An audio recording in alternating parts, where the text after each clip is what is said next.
ہر شخص کا اللہ پاک سے الگ رشتہ ہوتا ہے۔ اللہ سے اپنے رشتے کو محسوس کریں، اس پہ یقین رکھیں، اتنا کامل یقین کہ اس سے اپنی ہر بات منوا سکیں۔ یقین کریں اللہ کی محبت کے علاوہ کسی محبت میں سکون نہیں ہے، اس کے علاوہ کوئی اچھا دوست بھی نہیں ہے، اس سے دوستی کر لیں۔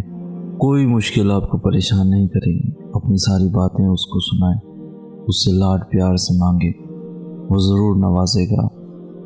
زندگی میں ایک دوسرے سے موازنہ مت کریں، موازنہ آپ کی خوشیوں کو کھا جاتا ہے اور یہی سے حسد جنم لیتا ہے۔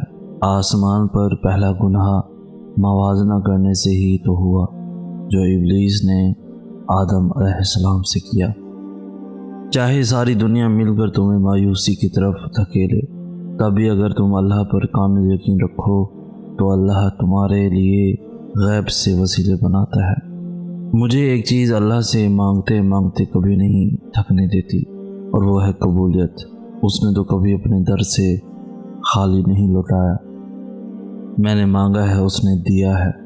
ہاں، کبھی کبھی میں ہمت ہار جاتا ہوں، پر نماز پڑھ کر وہ ہمت دوبارہ پختہ بھی بنا لیتی ہے۔ یہ شیطانی سوچ میرے پاس بھی آتی ہے کہ کیسے ہوگا، یہ تو ناممکن لگ رہا ہے۔ پھر اپنی اس سوچ سے میں لڑتا ہوں، دعا سے لڑتا ہوں کہ اس کے لیے کچھ بھی ناممکن نہیں ہے۔ وہ دیتا آیا ہے، وہ پہنچاتا رہا ہے، وہ پہنچاتا رہے گا۔ وہ نوازے گا تمہیں تمہاری سوچ سے بھی زیادہ، مگر تمہیں نہیں لگتا کہ وہ دنیا کی ہر حقیقت کو ظاہر کر رہا ہے۔ تمہیں دکھ تو ہو رہا ہے، مگر وہ تمہیں اس دکھ سے اپنے قریب کر رہا ہے، بہت سے دھوکوں سے بہت دور کر رہا ہے۔ تم لوگوں کا غم نہ کرو۔ تم نے قصہ یوسف نہیں سنا؟ اپنے دل کو رب سے جوڑو، بے شک وہ تمہاری ہر منزل حسین بنائے گا۔ میں اپنے بستر پر دراز یہ سوچ رہا تھا کہ جیسے حضرت یعقوب علیہ السلام کی دعا قبول ہوئی اور انہیں حضرت یوسف علیہ السلام واپس مل گئے، تو کیا ہماری بھی ایسی کوئی دعا معجزاتی طور پر قبول ہو سکتی ہے؟ اس سوال سے میری آنکھیں نم ہو گئیں، اور اسی لمحے مجھے اللہ کا ایک مبارک نام المجیب، قبول کرنے والا، جواب دینے والا یاد آیا، اور میرے آنسو تیزی سے میرے چہرے کو بھگونے لگے۔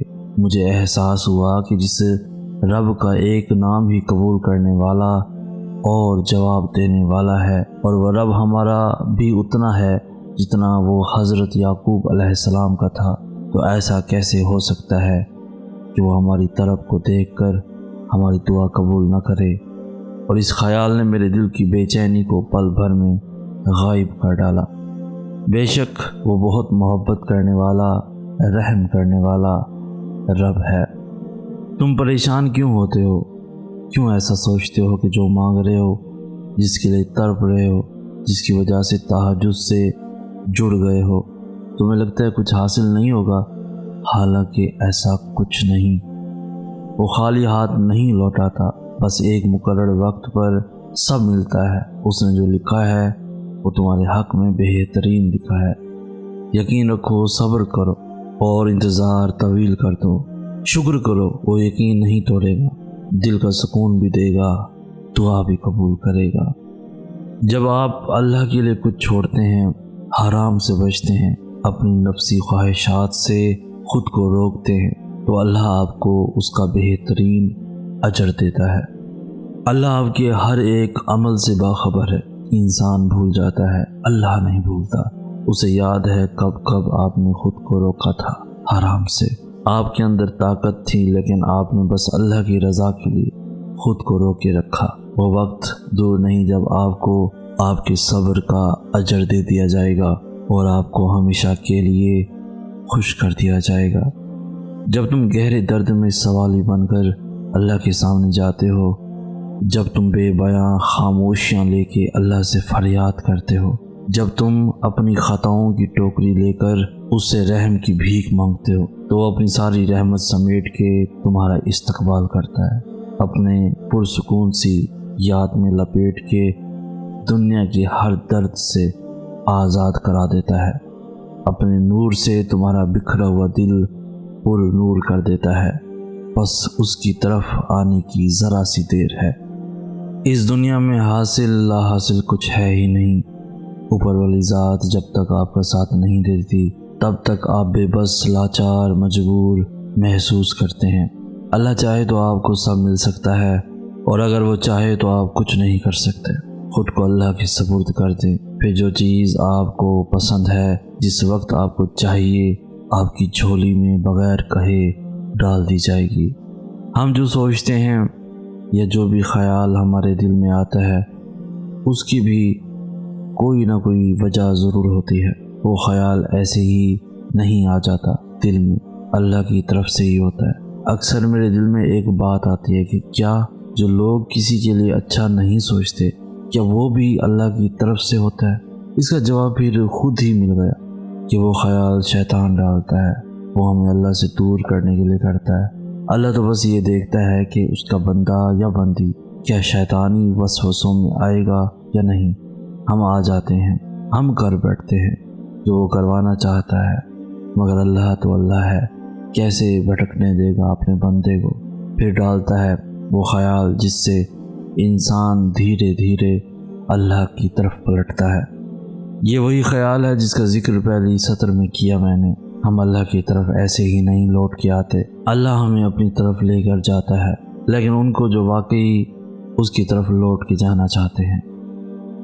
میں جب مایوس ہونے لگتا ہوں، جب مجھے لگتا ہے میری کسی کی زندگی میں اہمیت نہیں، تب میرا رب ایسے مجھے پرسکون کرتا ہے، ایسے الفاظ بھیجتا ہے اور کہتا ہے میرا بندہ تو عام نہیں، تو خاص ہے۔ میرا رب مجھ سے بہت محبت کرتا ہے۔ جن دروازوں کے کھلنے کا آپ کو شدت سے انتظار ہے، ہو سکتا ہے وہ اتنے کھوکھلے ہوں کہ کھلتے ہی ٹوٹ جائیں۔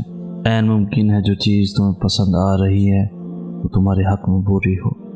جب حالات کنٹرول سے باہر ہونے لگیں، مشکلات سلجھائی نہ جا سکیں اور حالات میں بہتری آتی نظر نہ آ رہی ہو، تو مایوس ہونے کی بجائے اس مرد مومن کی طرح ہمت کر کے اپنی سخت جتنی کوشش کر کے اپنے معاملات کو اللہ کے سپرد کر دینا چاہیے۔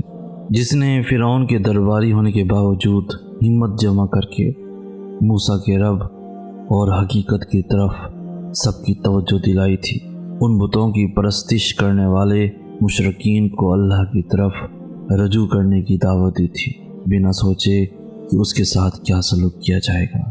پتہ ہے اس نے کیا کہا تھا؟ میں تو اپنا معاملہ اللہ کے حوالے کرتا ہوں، اللہ یقیناً اپنے بندوں کو دیکھ رہا ہے۔ بعض دفعہ اللہ تعالیٰ آپ کو آپ کی سب سے پسندیدہ چیزوں اور لوگوں سے دور کر دیا کرتا ہے۔ مقصد آپ کو دل دکھانا نہیں ہوتا، دراصل آپ کا اس رب کے قریب ہونا مقصود ہوتا ہے۔ اگر کہیں محسوس ہو کہ آپ اکیلے ہو تو مت بھولنا کہ آپ کم از کم اکیلے نہیں ہو۔ اللہ تعالیٰ کبھی بھی کسی کو اکیلا نہیں کرتا۔ اس کا نام ذرا دل سے لو، دل کی گہرائیوں سے پکارو اسے۔ آپ کی ماں آپ کی ایک پکار پر اتنا تڑپتی ہے تو وہ کتنا پاس آتا ہوگا۔ کبھی امید نہیں کھوانی، کبھی اداس نہیں ہونا، کیونکہ وہ کبھی امید توڑتا نہیں ہے، وہ دلوں کو جوڑنے والا ہے، وہ نور علی نور کر دیا کرتا ہے۔ دیکھنا ایک دن تم شکر کے سجدے میں ہوگے اور آنسوؤں سے تمہارا چہرہ اور جائے نماز بھیگ چکی ہوگی۔ تمہیں سمجھ نہیں آئے گا کہ کس طرح اس رب کا شکر ادا کرو۔ تمہاری وہ دعا جو تمہیں ہر نماز میں یاد آتی ہے، جو تم سجدوں میں گر گرا کر مانگتے ہو، جو تمہیں بے چین کرتی ہے، وہ ضرور قبول ہوگی۔ وہ صداؤں کا جواب دیتا ہے، یقین کرو۔ جب ہم تنہا ہوتے ہیں نا، تب ہمارے پاس دو راستے ہوتے ہیں۔ ایک راستہ کہ ہم نفس کی بات مان لیں، اور دوسرا راستہ اللہ کی بات مان لیں۔ تنہائی میں ہم گناہ بھی کر سکتے ہیں یا عبادت بھی، ہم تھوڑی دیر کی لذت بھی پا سکتے ہیں یا ذکر اللہ سے سکون بھی۔ ہم کسی گناہ کے لیے بھی رو سکتے یا پھر اللہ کی یاد میں بھی آنسو بہا سکتے ہیں۔ ہمیں لگتا ہے کہ ہم اکیلے ہیں، مگر وہ ذات تو دیکھ رہی ہے نا۔ اس خالق کو پتہ ہے کون تنہائیوں کو گناہ سے بھر رہا اور کون نیکیوں سے، کون اس کی ناراضگی مول لے رہا اور کون رضا مانگ رہا، کون اللہ کے سامنے کھڑے ہونے سے ڈر رہا اور کون نہیں۔ ایک بزرگ کہتے تھے کہ اگر اپنا ایمان کا لیول چیک کرنا ہے تو اپنی تنہائیوں کو دیکھو کہ کیا کر رہے ہو۔